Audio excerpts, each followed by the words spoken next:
কল্যাণীর AIIMS hospital. এখানে 10 টাকায় নাম রেজিস্ট্রেশন করে সারা বছর ডাক্তার দেখাতে পারবেন। জনপ্রিয় কিছু বিভাগের জনপ্রিয় ডাক্তারদের নাম আলোচনা করা হলো।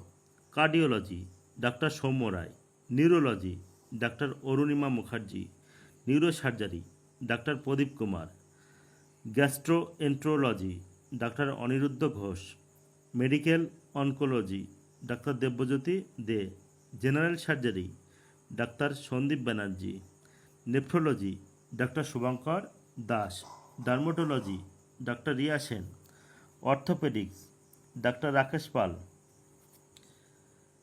Paediatrics doctor Ananya Chakraborty, psychiatry doctor Sayan Dutta, ENT doctor Amit Sarkar. এখানে প্রতিদিন নাম রেজিস্ট্রেশন করা হয় সকাল 8:30 থেকে 10:30 পর্যন্ত। ডাক্তারবাবুরা রোগী দেখে 9টা থেকে 1টা পর্যন্ত, শনি রবিবার বন্ধ থাকে। এটা হলো ওপিডি।